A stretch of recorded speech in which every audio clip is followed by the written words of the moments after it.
going here. So welcome everyone. I'm pleased to introduce Dr. Julia Keith, who's a neuropathologist at Sunnybrook.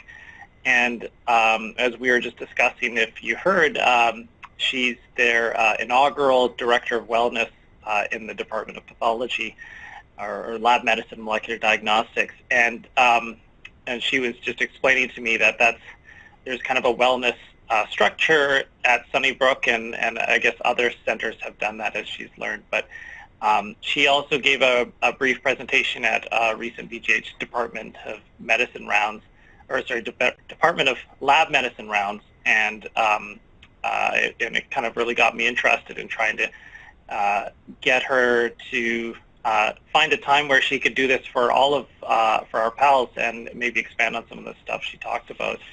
So I'll let Julia take it away. Welcome, Julia. Thank you very much. Thanks for the invitation, Tyler. Nice to meet you all. As Tyler said, I'm a neuropathologist, but I'm also the new Director of Wellness for Lab Medicine at Sunnybrook, and I'm really just trying to figure out what that role means and what I should be doing. And as part of that, conducted a needs assessment initiative studying the phenomenon of burnout that grew to be much bigger than just a needs assessment within my own department. And it's really the results of that work that I'm going to be sharing with all of you today. So I'm going to be assuming that most of you are lab medicine trainees at UBC. There may very well be some faculty on as well, although the faculty probably had an opportunity to hear me present an abbreviated version of this at a VGH meeting. There's also a recent webinar through the CAP that was recorded in October that will give you sort of even a more complete overview of what I did with this national study. If you want to check that out, it's available on the CAP website.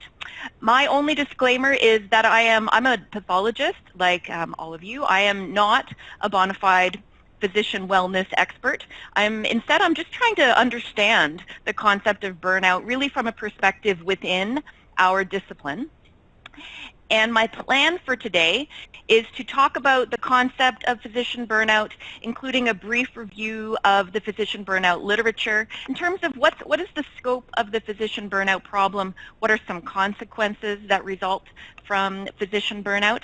And then I'm going to share with you what I learned by doing a large survey of Canadian lab medicine physicians, where I was trying to figure out what the prevalence of burnout is within our specialty in Canada. But more importantly, more interestingly, I was really on a hunt looking for drivers of burnout that may be especially important, maybe even unique to lab medicine. And also I'm collecting what's working for you stories. So what's working to mitigate against burnout at the level of an individual pathologist or the level of a hospital department. And I'm hoping to leave at least 15 minutes that we can have a bit of discussion at the end. The learning objectives are specific learning objectives I've just listed here on the right. So let's start with some definitions. What is burnout? Burnout has actually been incorporated into the ICD-11 as an occupational phenomenon, and it is characterized by three distinct domains. The first one is a sense of emotional exhaustion. So that is losing one's enthusiasm for your work or feeling drained by your work. The second domain is depersonalization, and this affects the way you view and interact with others. So you can become cynical or have a callous approach towards other people. And the third domain is a low sense of personal accomplishment. So feeling that, no matter how hard you're working, no matter how hard you're trying, you just don't feel like you're effective in your work. You feel like you're just spinning your wheels. So the gold standard way of screening for burnout and measuring burnout is a psychological tool called the Maslach Burnout Inventory, or the MBI. And I'm going to talk more about this tool as we go along. So a lot of the work trying to figure out what the prevalence of burnout is in physicians was done by this group out of Mayo. So they did a large electronic survey of American Medical Association members, first in 2011, and then they repeated their work in 2014 and again in 2017. And they always used the MBI, that Maslach Burnout Inventory, that gold standard psychological tool. And what they found was that at least 44% of American physicians had at least one of the 3 manifestations of burnout. So that is the physician burnout prevalence that you see repeated in the literature over and over, about 44%. They also found that the prevalence of burnout was higher among physicians than non-physician workers. And interestingly, attaining higher levels of education and acquiring professional degrees is usually protective against the phenomenon of burnout, provided your degrees are anything other than an MD. They broke down their results by medical specialty, and pathology sat here. So we are not near the top of this list in terms of prevalence of burnout. But when I read this, that the prevalence of burnout within pathology is about 40%, that surprised me as being a little bit higher than I would have expected, perhaps naively so. I was surprised, I think, because I have very good job satisfaction myself. And I also would have assumed that some of the ways that lab medicine is different than the clinical specialties, especially the fact that we don't spend frequent long nights on call in the hospital, I would have assumed that that offered us a great deal of protection against the phenomenon of burnout, but perhaps that isn't the truth. Other groups are also studying the phenomenon of burnout. Here's the Medscape National Physician Burnout and Suicide Report from 2020. They report a burnout prevalence of 36% among pathologists, and some Canadian content in the form of the CMA's National Physician Health Survey, which reported a burnout prevalence of 30% among Canadian physicians, 28% of Canadian pathologists. But the phenomenon of burnout within lab medicine, within pathology, hasn't been well studied at all. This is really the only significant published manuscript on the topic by the American Society for Clinical Pathology. And what they did is they didn't use the MBI. They convened a steering committee to come up with their own way of assessing burnout among pathologists. They had about 400 pathologist respondents from across the U.S., a third of whom said that burnout was a current active issue for them. And all of that work on physician burnout prevalence was all pre-COVID. And not surprisingly, COVID is a huge game changer when it comes to this topic. And we are still in the middle of this pandemic. The way that COVID is affecting physician health and burnout is evolving. It's ongoing. But suffice to say, there's early evidence that burnout has worsened during the pandemic. And this study by another Medscape report also really shone a light on the way the pandemic has negatively impacted our relationships at home, in addition to worsening our burnout symptoms. So that's the lion's share of the work looking at the prevalence of physician burnout. Let's talk about the implications of physician burnout. And you can really divide these into the consequences of burnout on individual physicians themselves and also on the quality of patient care that they provide. If you're interested in this topic, this is a great review article that summarizes a lot of the consequences of burnout in more detail than I'm going to share now. I'm just going to touch on a few of the highlights of the implications of physicians' burnout on doctors themselves. As a pathologist, when I started going through this literature, a few studies really stood out to me, and here's the first one. So this is the landmark paper that showed that burnout strongly correlates with alcohol abuse among physicians. And what they found was that 15% of U.S. docs meet the criteria for alcohol abuse or dependence. This was higher in women, and it significantly correlated with the presence of burnout. So burnout is a strong risk factor for drug and alcohol abuse, although our drug of choice as physicians is overwhelmingly alcohol. They too break down the prevalence of alcohol abuse by specialty, and this time pathology nearly tops the list. We're one of the specialties that has the highest rates of alcohol abuse. That got me thinking, perhaps we're not doing okay, perhaps we're drinking too much. And there's also a bit in the CMA's National Physician Health Survey broken down by specialty.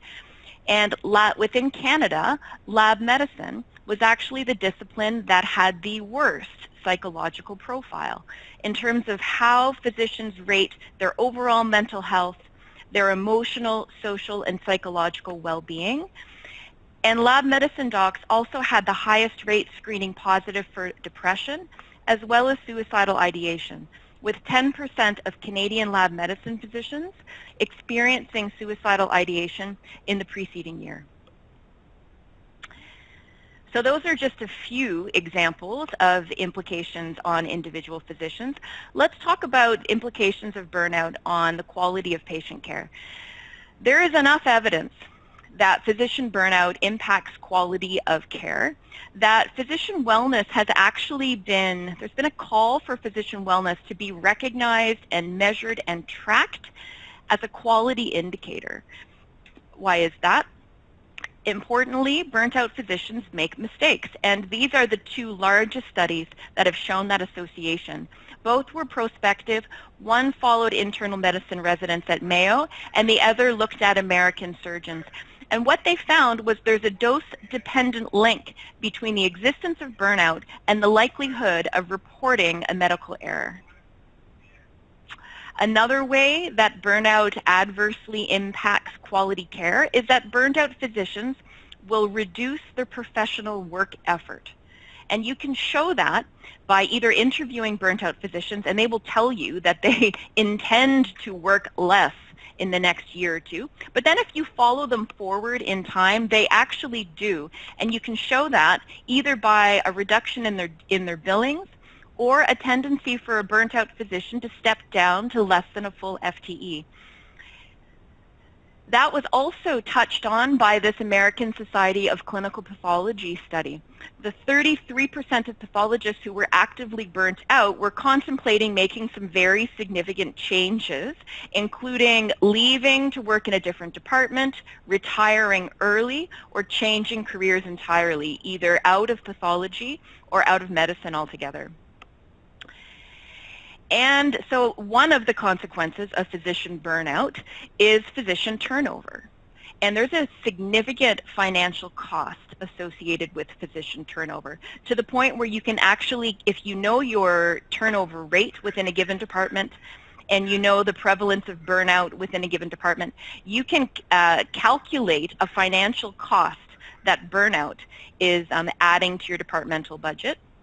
Plus, there have been published estimates of the cost of physician burnout to the entire healthcare system in Canada, and they're whopping. I think a similar paper was just published in the US.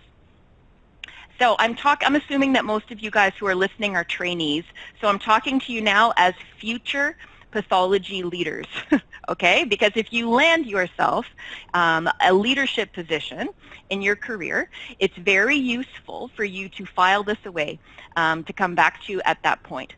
So to recap, there are 4 different arguments that a leader can use to justify either building or resourcing an organizational wellness program within a department or within an institution. So because of the negative implications on physicians themselves, you can make a moral or an ethical argument. Sometimes a really tragic case, such as a physician suicide, can be a real catalyst for an organization to change and embrace some physician wellness infrastructure. But don't forget about these 2. So all of the institutions in which we work have at the heart of their mandate quality patient care, so you can make a regulatory case. Plus, because of the financial cost of physician turnover, you can also build a business case for creating and resourcing physician wellness infrastructure. Here's another pie chart. If you go to any other talks on physician wellness, you will recognize the term moving to the quadruple aim. So historically, a lot of our institutions have had a triple aim of improved patient care at lower costs, resulting in better patient care outcomes. But lately, there's a real push for our institutions to embrace a 4th aim of clinician well-being. Okay, so that's it in terms of my literature review. Let's talk now about the Burnout in Canadian Pathology initiative. So really, this was a national survey to address the prevalence and drivers of burnout within Canadian lab medicine, and it had a 3-stage rollout. So it started in December of 2019. I emailed chairs of many academic lab medicine and pathology departments across Canada, asking if they wanted to participate in a burnout survey at a departmental level. And I promised each of these chairs a report outlining the prevalence of burnout within their own department and how it compared to the national normative data. There were 8 large academic pathology or lab medicine departments across the country that participated at a departmental level. And then in March of 2020, an email was sent to all CAP members to participate as individuals, so that pathologists who did not work in a participating academic department could complete this burnout survey. They wouldn't get immediate feedback about their own risk of burnout, but their results contributed to the national normative data. And then in October of 2020, I presented the results up until that moment in time at a CAP webinar, and here's the link. I should email you the link, Tyler, in case any of the viewers wanted to watch the full CAP webinar. But at that time, one of the big limitations was I had very limited engagement in Quebec, and especially considering how many lab medicine docs there are practicing in the province, we really thought that that was a weak spot. So the Provincial Pathology Association in Quebec really wanted to help me with that, and through their assistance I got an additional 63 participants from the province of Quebec. That brought me up to 426 survey participants, which actually represents about half of the CAP membership across the country. And if you know much about doing survey research, getting a 50% engagement rate is a great deal higher than I was originally anticipating, I think, which speaks to the level of interest in the topic of burnout across the country. People were quite willing to open these emails and click on the link and spend 15 or 20 minutes going through this survey. I did not collect trainee data, I should say.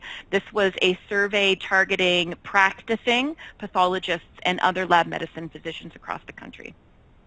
And really the goals of this work started to emerge. So first I wanted to determine the prevalence of burnout within Canadian pathologists.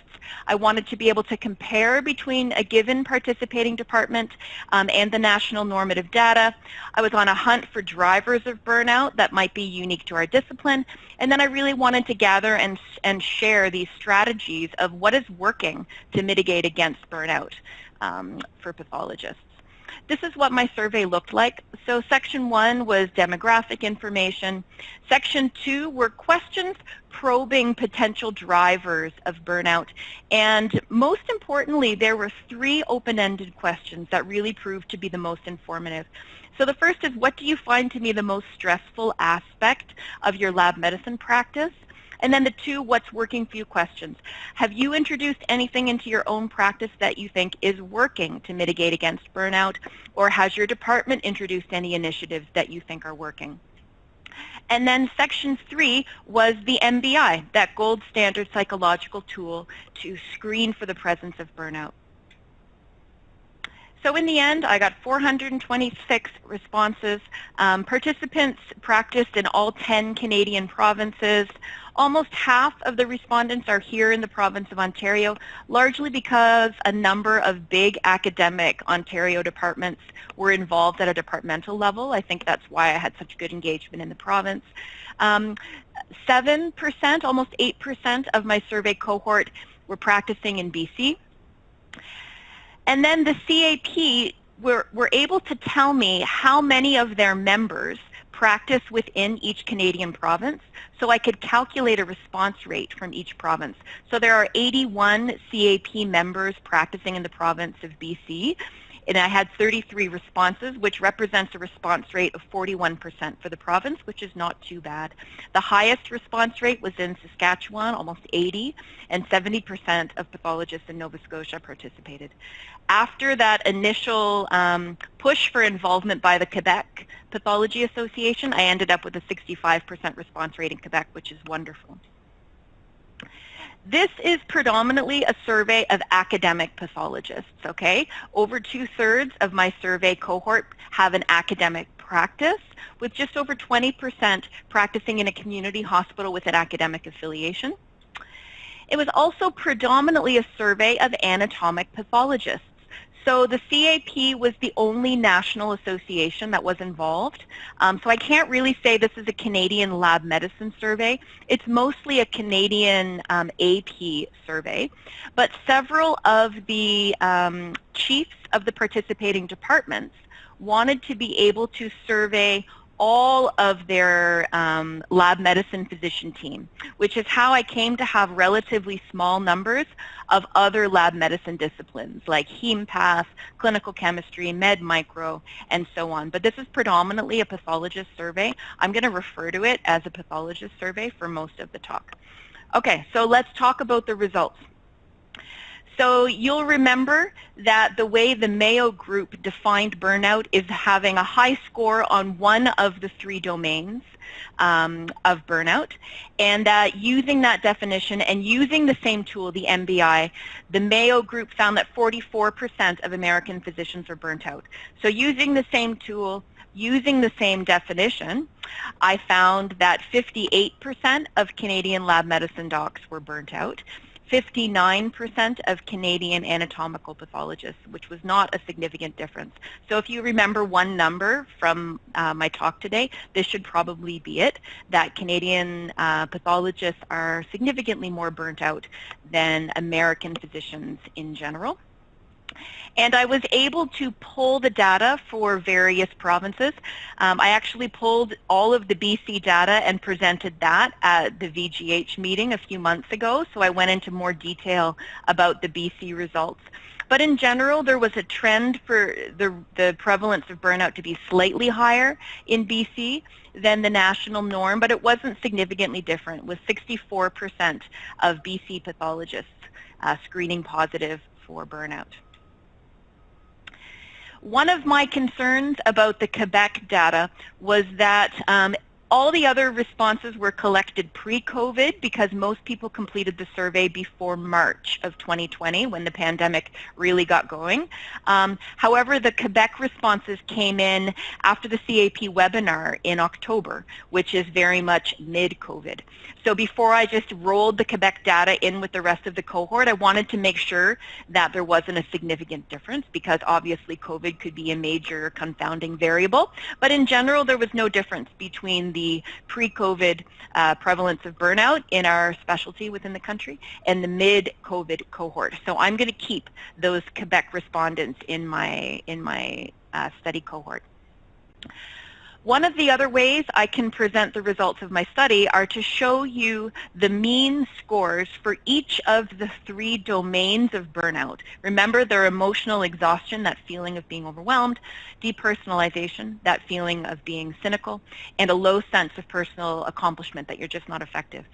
It becomes useful to break down the scores into the 3 different domains because a few notable demographic differences start to emerge, and the first is a gender difference. So female pathologists had significantly higher levels of emotional exhaustion than their male colleagues, and female pathologists also had a significantly lower sense of reported personal accomplishment at work than their male colleagues. So we have a gender difference in the realm of pathologist burnout in this country. And gender differences in the realm of burnout are well known. They've been reported by many others, including the Medscape report showing that female physicians were significantly more burnt out than their male colleagues. And just as an aside, remember that all of this data was pre-COVID. So I think there's reason to suspect that our gender gap may have widened during the pandemic. Okay, what else can we learn other than the prevalence of burnout? What else can we learn from this national study? Let's talk now about potential drivers of Canadian pathologist burnout. And I'm going to remind you of these 3 open-ended questions, the what's the most stressful aspect of your practice, and the 2 what's working for you questions. And the way I want to present these results involve this figure. So if you're interested in the topic of physician burnout, this would be my #1 recommended reading, especially if you are an administrative type and you have visions of having a leadership position. This paper is a wonderful introduction to the concept of physician burnout and its drivers, because we're not inventing the wheel here. a number of drivers of physician burnout have already been identified, and they're well known, and they map to these 7 different driver dimensions. I find this framework of these 7 different driver dimensions to be a really useful way of thinking about the problem of burnout and looking around you to identify some potential drivers, and perhaps looking around you to help you think your way through and brainstorm corresponding effective mitigation strategies. I'm going to come back to this honeycomb figure. Okay. Not surprisingly, workload emerged as a major driver of pathologist burnout. This is well known. It's well accepted that workload is one of the biggest drivers, if not the biggest driver of physician burnout. So in response to the question, what do you find to be most stressful about your practice? I received almost 600 answers, and 11 different themes really emerged. But by far, the top source of job stress for Canadian pathologists was workload. And as I said, there's plenty of literature on workload being a major driver, including all the Medscape studies, as well as the American Society of Clinical Pathology's paper, where 2/3 of their respondents said that workload was their top stressor. Workload also emerged in response to the question of effective departmental interventions. So when I read through these qualitative answers of existing effective burnout mitigation strategies, I try to read each answer and map it to the corresponding driver in this honeycomb figure. And then I remade this figure with the size of each of the cells representing how many responses mapped to that dimension. I'm not sure that this is how this figure was intended to be used, but I thought that was a useful way of showing the data. So this is our Canadian pathology honeycomb figure for existing effective departmental interventions. And 20% of these responses mapped to the driver dimension of workload. So not surprisingly, people wrote about their departments having successfully recruited additional pathologist positions, perhaps locum positions had been added. People wrote about workload assessment tools and how they were sometimes helpful from a burnout perspective. So workload emerged as a driver, but it also emerged as a potential target for effective interventions. You might notice, though, that the largest cell in our honeycomb diagram for Canadian pathology were departmental initiatives that mapped to having an organizational culture and an organizational value system that really valued physician wellness. And a lot of the things that people wrote about stemmed from having departmental leadership that had identified physician wellness as a goal or as a priority. And subsequent to that, some wellness infrastructure had been created that people thought was helping to mitigate against this phenomenon. For example, maybe a position, a wellness director position like mine had been created, or maybe there was a wellness committee or a social committee. Educational programming around physician wellness, people wrote about that, or perhaps wellness had become a standing agenda item at either an annual review, like an annual meeting between a chief and one of their pathologists, mentorship meetings, staff meetings, and so on, okay? And if you, again, if I'm talking to you as future pathologist leaders, if you land in a leadership position and you want physician wellness, pathologist wellness to be considered a priority in your department, there are a growing list of resources that you can use in order to learn how to create meaningful physician wellness infrastructure. So the CMA has launched the Physician Wellness Hub. It's just one example of a useful resource. Here's a good starting point, 10 tips on how to start or lead physician wellness initiatives in your workplace. There are other really useful tools. Okay, so creating organizational wellness culture emerged as an effective departmental intervention. I am just checking my time, it's 3:30, okay. Pain, I think, was one of the most interesting drivers of pathologist burnout to emerge from this work. So a whopping 50%, nearly 50% of Canadian pathologists reported being in chronic or persistent pain related to their work. And this is the anatomical breakdown of our pain symptoms. So Canadian pathologists are kind of a motley crew of bad necks and backs and shoulders. And interestingly, the existence of pain significantly correlated with worse scores on all 3 burnout domains. So I think that pain is a specialty-specific driver of burnout in pathology. There were some demographic differences in terms of the presence of pain. So again, a gender difference, female pathologists significantly more likely to be in pain.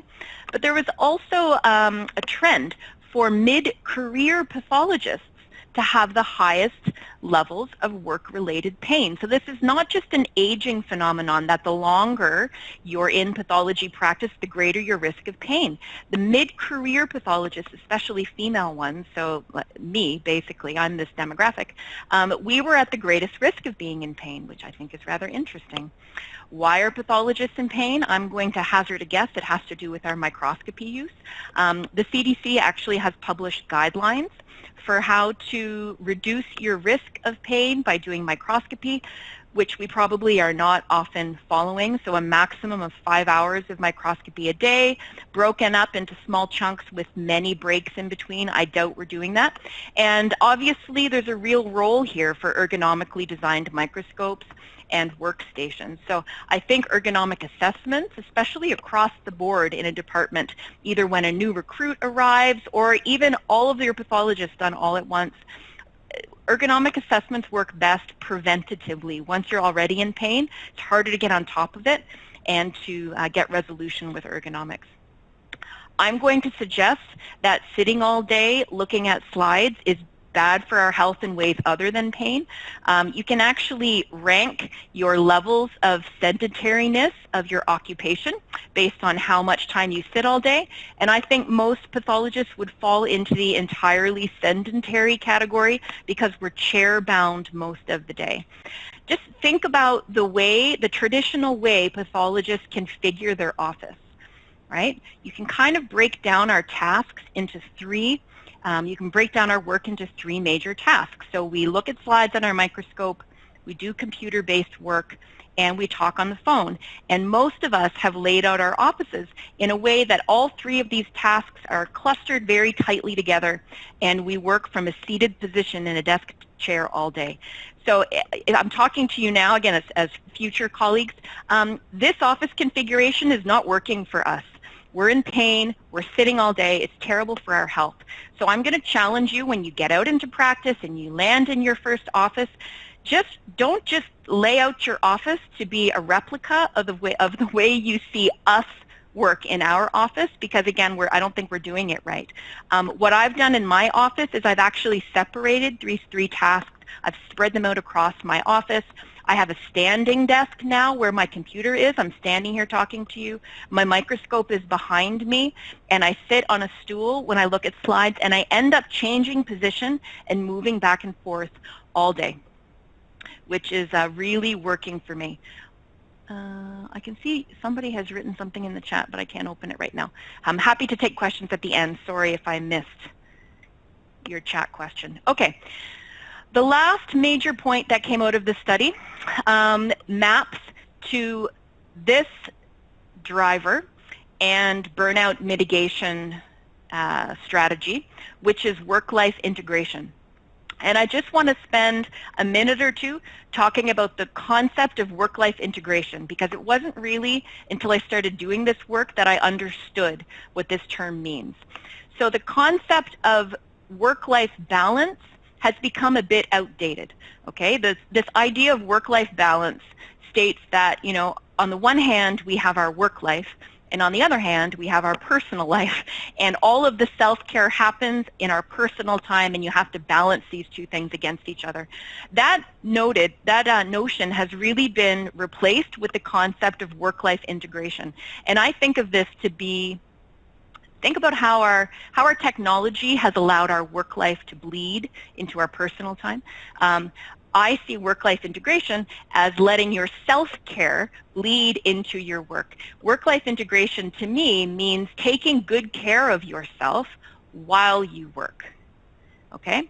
So in response to the question of what have you introduced into your own practice that you think is working, overwhelmingly, the top burnout mitigation strategy that is working for individual pathologists. We talked about the departmental one being culture and workload. Now I'm talking about individual pathologist strategies that people think are working. Overwhelmingly, the top strategy maps to work-life integration, mapped to this concept of taking good care of yourself while you work.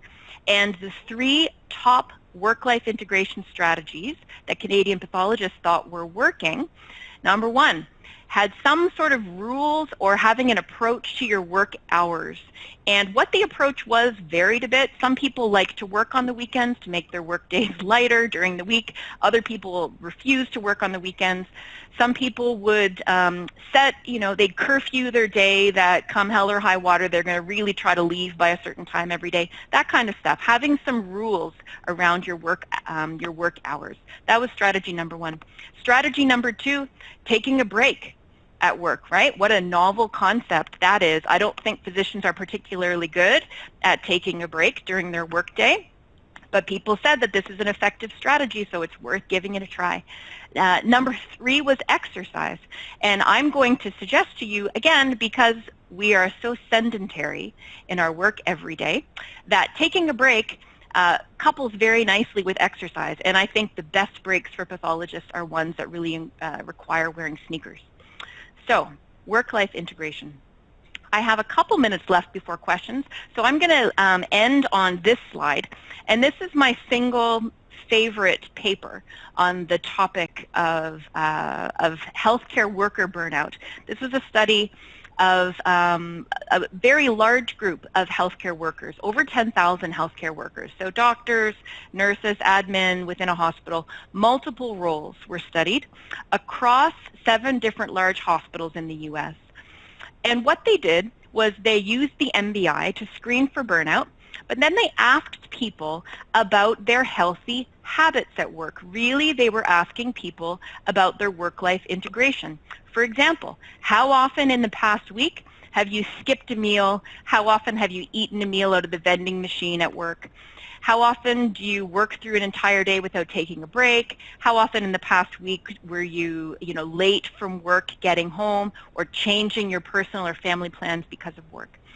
What they found was that work-life integration strongly associated with burnout. So this concept of taking care of yourself while you work is a very effective individual burnout mitigation strategy.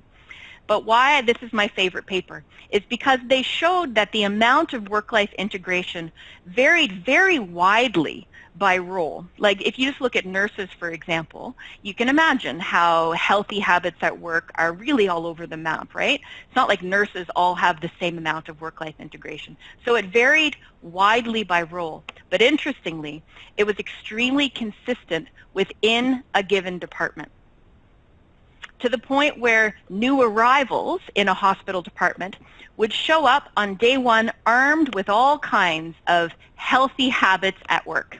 They would take their breaks, they would eat good meals, they'd bring a healthy lunch, all of that.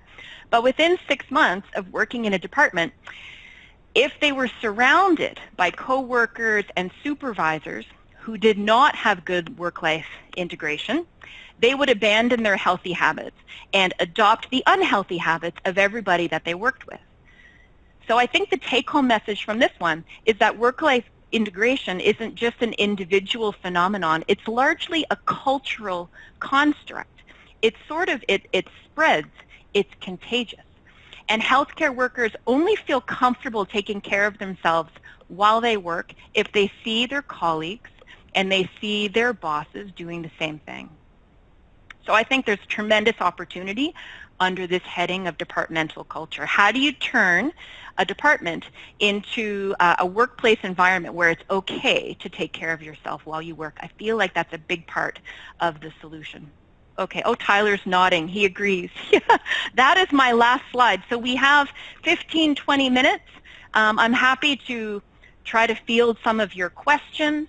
My major question of you guys is I would love to hear what kind of formal wellness curriculum may have been worked into your residency and your fellowship training. That's one of my questions for you, because I don't have a good sense of what's going on at UBC.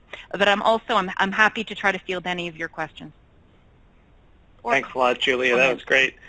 I won't take up too much time, but I will say that the chat was just a little bit of activity around standing desks, and one person was actually asking, where do we get these? Yeah, so I would say, though, that at our department here, there is support for new staff to be able to set up their offices, and I think within that, quite a few newer pathologists have set up standing desks, and so that's one way that the department supported some of these initiatives. But I won't take up any time. I'll open things up for questions. Sure. And I will. So I was the first in our department to have a standing desk, but I mean, obviously, I am sharing widely that my experience with the standing desk is positive. So there are two other pathologists in my department who have recently purchased standing desks, and importantly, one of our residence rooms also have standing desks to work in. So there's one of our individual resident workstations now has a standing desk, and one of our multi-header microscopes in the residence room is also on a standing desk. Where do we get these? There's a lot of different brands. My favorite brand, and the brand of my desk, is by a company called Jarvis, the Fully desk by Jarvis. You can't see my desk, but it's beautiful. It's made of bamboo. It's on a beautiful motor that it's height adjusted. It goes up and down. And I don't stand all day every day at my computer station. I do sometimes feel like sitting for a period of time and rolling back and forth on my stool. But Jarvis and the Jarvis type desk made by Fully is my favorite. It's very stable as well.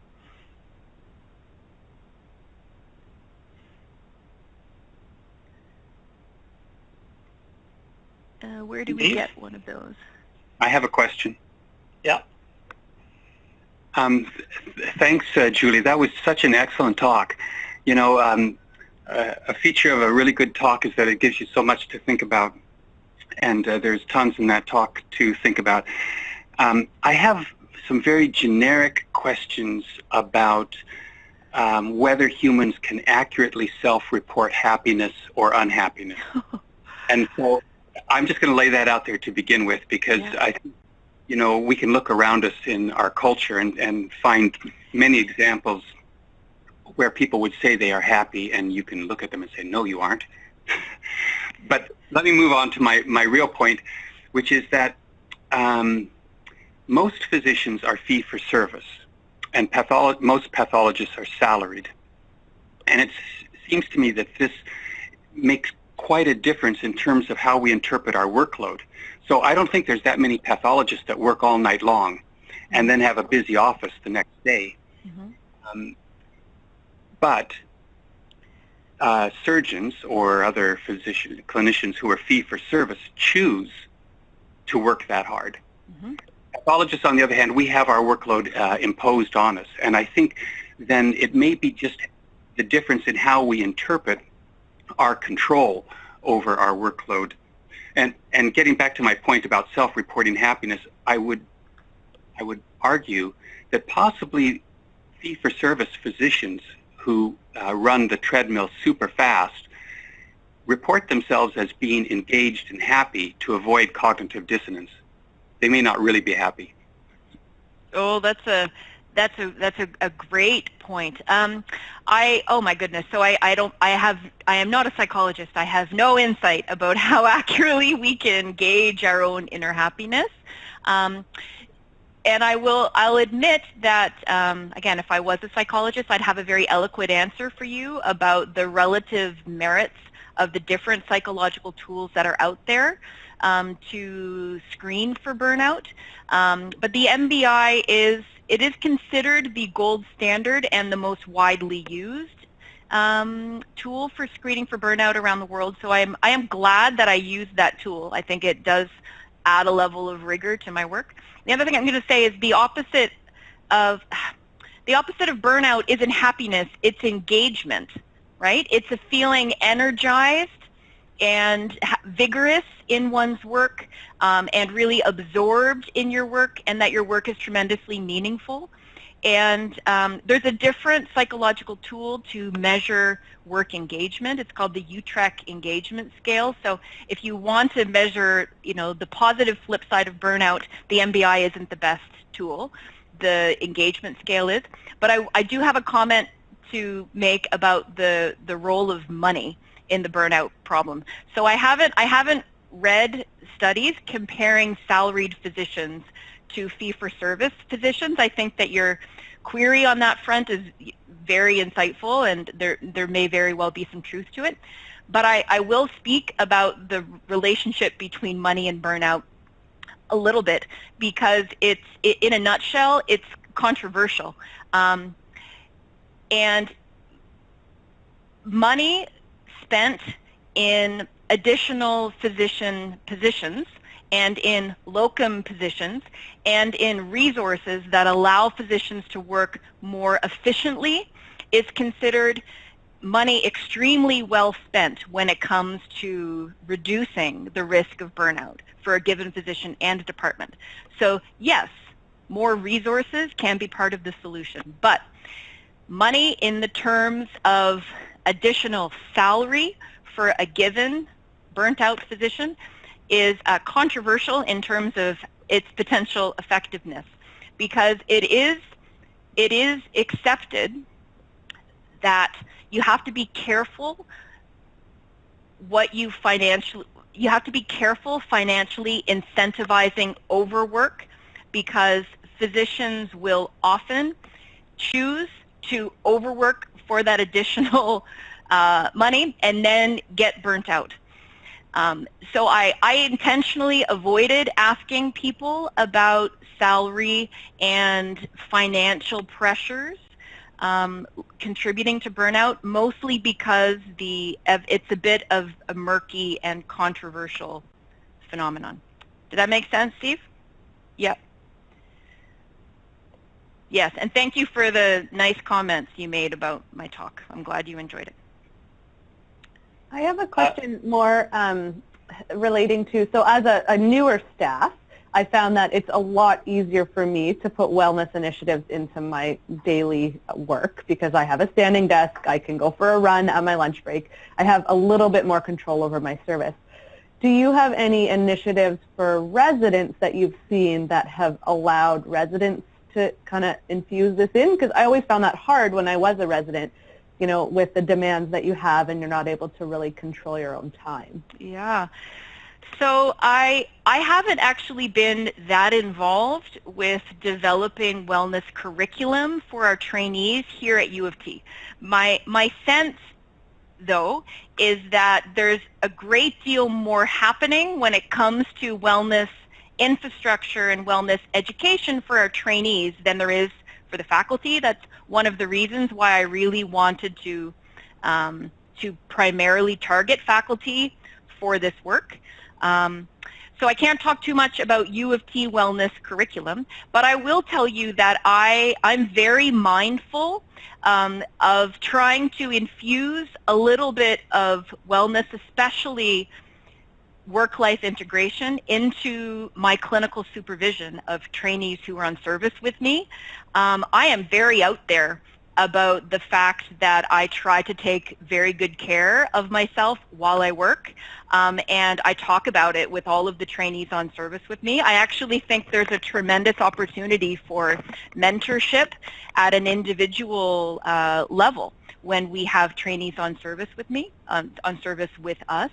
I think there's less of that happening, of mentorship about work-life integration, than there is formal wellness curriculum that's starting to get going in our programs. Did that make sense? But I think the trainees are often a bit better at this than we are. Thanks, Julia. Just a question, well, a couple of questions pop up. One was around clinical pathology and expanding the data set to capture more clinical pathology. what I would just say is I also am president of the BC Association of Lab Physicians, and I'd be happy to distribute anything to our members that you want in terms of a survey data, that sort of thing. And I would encourage you to maybe reach out to other professional, like lab physician organizations, to distribute to their members as well. And there was also a question around the female, like the gender difference you saw, and asking, did the role of childcare, family pressure, and it says, did the levels of burnout differ between female pathologists or even males with children and living child-free? Anything you found in your data set around that? Yeah, so I didn't ask respondents whether they have dependents, but I can tell you there's quite a bit written about caregiving responsibilities being a risk factor for burnout. And there's also, so if you're interested in trying to wrap your mind around some of the root causes of the gender differences, there's been a lot of work done trying to figure out why, it's been a long time now that our medical school classes are 50-50 from a gender split, but still there aren't that many med school graduates who are female going into the surgical specialties, and there's been quite a bit of inquiry trying to figure out why that is. And one of the big things that have come out of that body of literature is that the home lives of male physicians and female physicians still drastically differ. For example, male surgeons who are married are still very, very likely to have a spouse that doesn't work outside of the home. Female physicians who are married are extremely likely to be married to another physician, and often likely to be married to another surgeon. So I think that our home lives are different, and I think there's still some difference in our caregiving responsibilities, absolutely. But I didn't ask in the survey about caregiving responsibilities. I can tell you it has not been an easy year to be a physician mom. Homeschooling is not going well. Yes, yeah. I think that's something that a lot of people can relate to. Yeah. One of our senior residents, Ariel, she actually gave a talk last year at PALS about burnout and wellness. And she was actually, she put in the comments a little bit of information about wellness infrastructure for AP residents. She said there's a faculty and resident rep in wellness, and our academic half-day do have incorporation with UBC Wellness Office with free counseling, group counseling sessions through Doctors of BC, and a specific course on wellness. And she was wondering if the survey will extend to trainees, and she was just curious about, she says, as trainees are subject to additional outside stressors, including education, competency, and expectations, curious how to address this, as the outdated notion is that the longer you stay at the lab, the harder you work, the continued pressure. Yeah, basically just, I think, speaking to this idea of the pressure residents are often under to kind of, work their tails off kind of thing. Yeah, it's, I don't have a plan to collect more data from Canadian lab medicine trainees. I haven't really been formally asked to do that. I am aware of other national pathology resident surveys assessing prevalence and drivers of burnout. One of my colleagues here at Sunnybrook, Fangyi Liu, who's quite involved with our AP program here at U of T, she's done a national survey, and I'm aware of how some of the drivers that came out of her work are a little bit different.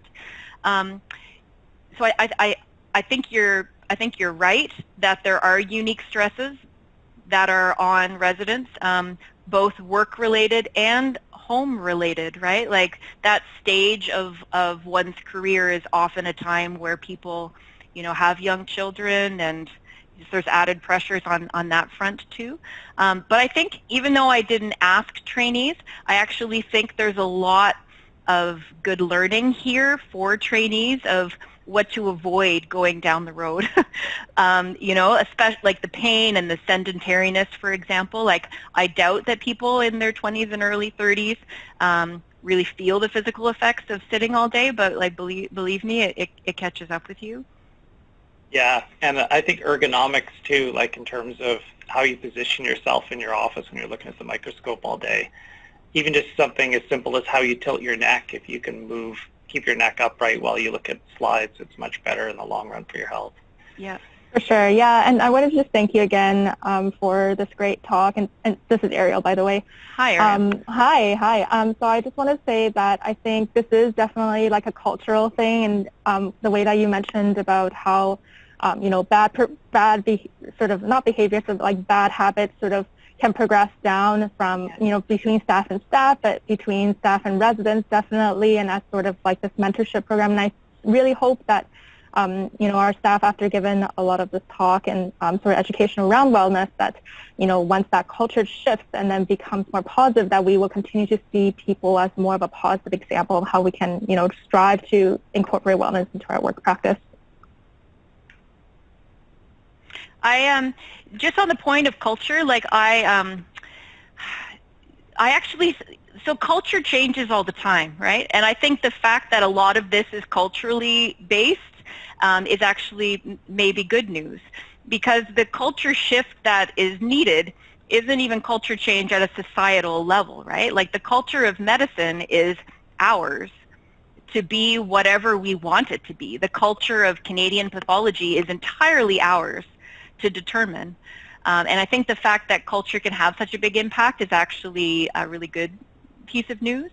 And if I was to try to articulate what I think is unhealthy about the culture of medicine, if I was to try to distill that down to a single line, I think it would have to do with this work-life integration piece. So I actually think that in medicine we have this very deeply ingrained belief that by looking after yourself at work, you're actually not providing good quality patient care, right? That if you take a few minutes to take a break or to eat a healthy lunch, that somehow you are a lesser care provider than if you were to be self-sacrificing.